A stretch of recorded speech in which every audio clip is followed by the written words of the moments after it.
One of the questions I get asked the most is how I sound the way I sound. A lot of people ask me how I do my EQing, what effects I use, what presets I use and all that, and even what DAW do I use. Now, for those of you who don't know, DAW is just Digital Audio Workstation. That is basically the software you use to record or produce your music. In my case, I use Logic Pro S. Others use Studio One, Cubase, FL Studios, Ableton, and all that. In this video, I'm going to talk about the two important things I've really focused on over the years to make me sound the way I sound. But before I go into that, don't forget to hit the subscribe button and also press the bell icon so you get notified every time I upload a new video, because I have a lot of content coming up.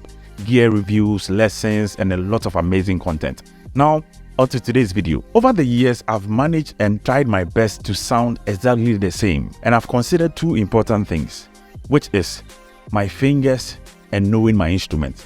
Now, the first one I want to talk about is your fingers. I'm sure when we all started learning the bass, we did the chromatic exercise. I'm sure you've heard this before. Now, the beginning of everything is really important. If you get the foundation right, you are good to go. But if you don't get the foundation right, you would face a lot of challenges along the way. A lot of people come to you for lessons or tips, and the moment you start giving them the basics, they get fed up easily because they want to start grooving. You know what I mean? So the foundation of everything is really important. How you plug the strings has an effect on how it sounds. It's really important. The way you pluck your strings, I mean, that's your right hand.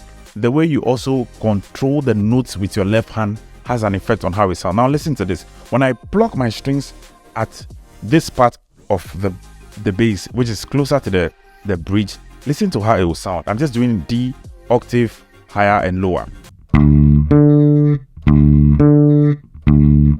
My plucking fingers are very close to the bridge, so listen to how it will sound. Now when I position my fingers in the middle of the pickups, listen to how it will sound.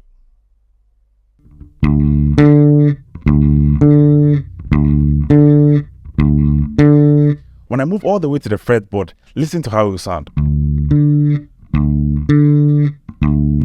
So you can tell each part of the guitar sounds in a particular way. The beginning is really important. Make sure that the way you want the guitar, how you pluck, has an effect on the sound. It's really important. And these are basic things people don't really consider when they are learning. They just want to start grooving and all that. The second thing I'd like to talk about is knowing your guitar. It's really important. Trust me, you need to know the instrument you have in your hand. And when I say know your guitar, I don't mean knowing the parts of the guitar and all that, but I mean knowing exactly what each and every knob does on the guitar. Remember, we are talking about tone. So when you take this guitar, for instance, it's my personal guitar, and I know the guitar very well. I have a lot of knobs here, and each knob does something. When I want my bass to sound very heavy, when I want a lot of bass, I know the knob to turn. And not just knowing the knob to turn, but knowing how to turn it. When I know there are some guitars, when you turn it very slightly, you get the amount of bass you want. And there are some you need to go a little further before you get the amount of bass you want. So you need to know how to turn the knob. Not just because you want a lot of bass, you know where the bass knob is, so you just turn it. No, you know that when you turn it with a little force, you know the amount of bass it will give you. So if I want mid also, I know where my mid is. And I know that when I turn it just a little, maybe from 1 o'clock to 2 o'clock, I have enough mid. I have enough of what I'm looking for.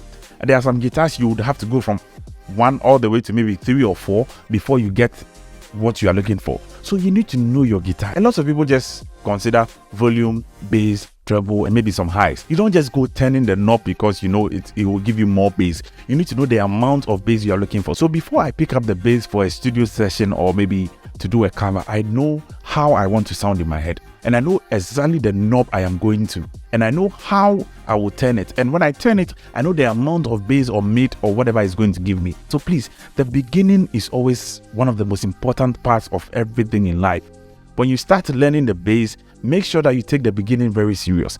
How you pluck your strings and where you pluck has an effect on how it will sound. These are basic things we need to really consider. If you leave all these things and go tweaking a lot of things in your DAW, trust me, you will not get what you're looking for, because majority of the tone, for me personally, comes from how I use my left and right hand, and also how well I know my guitar. Please don't forget to hit the subscribe button for more content coming up, and also press the bell icon so you get notified every time I upload a new video. I'll see you in my next video.